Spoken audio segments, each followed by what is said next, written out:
साथियों नमस्कार। मैं हिमांशु मिश्रा मल्टीप्लाई कंपनी के यूट्यूब चैनल के माध्यम से आज मैं आपके कुछ महत्वपूर्ण विषयों के बारे में बात करूंगा। साथियों, हमारे किसान भाई खेती करते हैं वो भी कई सालों से, कई हजार सालों से।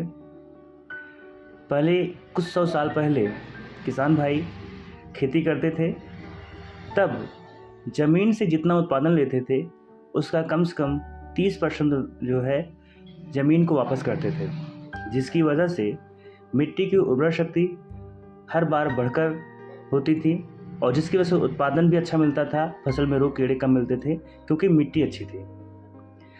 आज का सबसे बड़ा प्रश्न ये है कि जो किसान भाई आज के समय में खेती कर रहे हैं, समस्या ये है कि वो उत्पादन तो ले रहे हैं लेकिन ज़मीन को वापस क्या दे रहे हैं। दूसरी समस्या ये है कि जो यूरिया, डीएपी, पोटाश डाल रहे हैं, एसएसपी डाल रहे हैं, क्या वो ये समझ रहे हैं कि वो ज़मीन के लिए है या फसल के लिए है।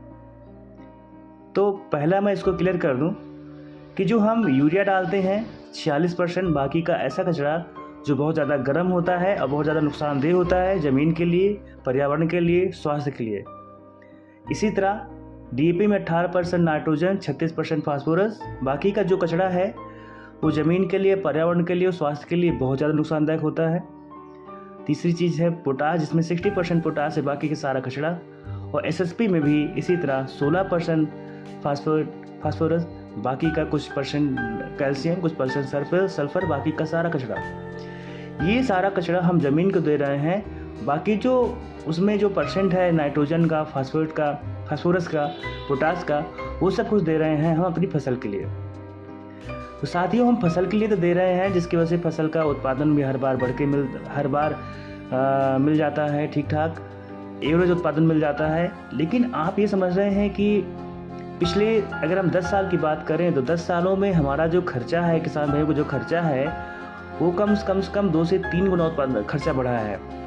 लेकिन जो उत्पादन की बात करें तो उत्पादन में कोई विशेष बढ़त नहीं आई है, बल्कि अब उत्पादन घट के मिल रहा है और हर साल घट रहा है। साथियों, अगर यही हाल रहा तो आज के देश की जो जनसंख्या है वो 1 अरब 40 करोड़ के आसपास की जनसंख्या है और इसी तरह खेती होती रही तो आने वाले 10 साल 15 साल बाद जनसंख्या और ज़्यादा हो जाएगी, लेकिन उत्पादन नहीं बढ़ेगा, उत्पादन कम रहेगा। तब आप सोचिए कि क्या हाल होने वाले हैं। बहुत सारे लोग रोते हैं महंगाई करो ना। सर, आपको एक बात बता दूं कि जब उत्पादन नहीं बढ़ेगा तो महंगाई बढ़ेगी। इसको कोई रोक नहीं सकता, कोई सरकार नहीं रोक सकती, कोई व्यक्ति नहीं रोक सकता। फिर सारी चीज़ें बाहर से आएंगी और बाहर से आने वाली हर एक चीज़ बहुत महंगी होंगी और गुणवत्ता का कोई गारंटी नहीं होगी। फिर साथियों, आज जो विषय है वो बहुत ही महत्वपूर्ण है। आप इस बात को जितनी जल्दी समझ लें उतना अच्छा है, क्योंकि मिट्टी जितनी ज़्यादा खराब होगी फसल उतनी ज़्यादा उसका उत्पादन कम होगा, फसल में उतनी ज़्यादा रोग और बीमारियां आएंगी, कीड़े आएंगे और उसकी वजह से जो उस पर होने वाले स्प्रे हैं वो और महंगे होते जा रहे हैं, उसके खर्चे और बढ़ते जा रहे हैं, लागत बढ़ती जा रही है, मगर उत्पादन कम होता जा रहा है। साथियों, बात यही नहीं रुकती, ये और आगे बहुत ज़्यादा जाने वाली है। जब मिट्टी खराब हो रही है, मिट्टी खराब कैसे हो रही है साथियों? जब ज़्यादा रासायनिक खाद का यूज होता है खेत में, तब समस्या आती है कि मिट्टी कड़ी होती जा रही है। और मिट्टी कड़ी होने के कारण उसमें जो पौधों का जो जड़ का विकास होना चाहिए, जो उसकी रूट जोन होती है, वो कम से कम होती जा रही है। कम से कम 12 इंच का होना चाहिए, लेकिन 6 इंच मान चलिए। अगर आप ट्रेडिशनल क्रॉप ले रहे हैं, ट्रेडिशनल क्रॉप की कम से कम 6 इंच की रूट जोन होनी चाहिए, और आज उसकी जो रूट जोन है मात्र 2 इंच तक बची हुई है। क्यों? क्योंकि ये मिट्टी इतनी कड़ी होती जा रही है, इतनी गर्म हो चुकी है कि मिट्टी में वो जो मुलायम भुरभुरापन होना चाहिए या मुलायमपन होना चाहिए या नरम होना चाहिए, वो नहीं है। और उसका कार्य करता है केचुआ। मिट्टी कड़ी है तो जो बारिश का पानी सारा ऊपर से बह के चला जाता है, ऑक्सीजन की भारी मात्रा की कमी हो जाती है, CO2 की भारी मात्रा में बढ़ोतरी हो जाती है, जिसके कारण वहाँ फंगस की समस्या, फिर रोग, बीमारियाँ, कीड़े, सब कुछ का समस्या ज़्यादा बढ़ जाती है। साथियों बात यहाँ नहीं रुकती, इसके बाद क्या होता है कि जब मिट्टी कड़ी हो जाती है तो पौधों की जड़ों का विकास नहीं होता है और पौधों को पूरा पोषण नहीं मिलता है। पौधे बनते किससे हैं? पौधे बनते हैं कार्बन से, हाइड्रोजन से और ऑक्सीजन से। लेकिन मिट्टी कड़ी है तो पानी की भी समस्या है, हाइड्रोजन की भी समस्या है, कार्बन की भी समस्या है, क्योंकि कार्बन हम दे नहीं रहे ज़मीन को किसी भी माध्यम से, और दे भी रहे हैं तो जहाँ हम 5 ट्राली गोबर की खाद देनी चाहिए वहाँ पे 1 ट्राली गोबर खाद दे रहे हैं, और साल भर में दे रहे हैं या 3 साल पे दे रहे हैं, जो कि हमें हर फसल के साथ देना चाहिए। तभी हमारी ज़मीन बची रहेगी, मिट्टी बची रहेगी और वो आगे अगली फसल उत्पादन देने के लायक बची रहेगी। नहीं तो आपको हर बार यूरिया डीपी में ये सब चीज़ें बढ़ा के देनी पड़ेंगी, आपके खर्चे बढ़ते रहेंगे और इसका कभी कोई समाधान नहीं हो पाएगा। साथियों इसके साथ साथ अब बात आती है कि इसका समाधान क्या है। तो समाधान ये है कि खेत में जब केचुए काम करते हैं, और केचुए काम क्यों नहीं कर रहे हैं, क्योंकि हम इतना ज़मीन को गर्म बना कर चुके हैं मिट्टी यूरिया डीपी सब डाल करके कि केचुए मर जा रहे हैं, या तो वो जाके 15 फीट तक 12 से 15 फीट नीचे ज़मीन में जा चुके हैं। लेकिन अगर वहीं पे एक ऐसी तकनीक है जिसको हम डालते हैं खेत में, तो केचुए 15 फीट से 12 फीट से ऊपर आते हैं और ज़मीन में काम करते हैं खेत को प्राकृतिक अवस्था में लाने के लिए।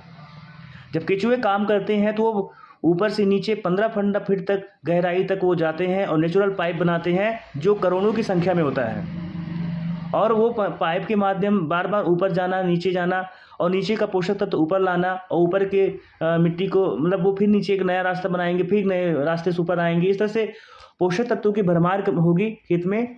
साथ ही साथ सूक्ष्म जीवाणुओं की संख्या बहुत तेज़ी से बढ़ेगी।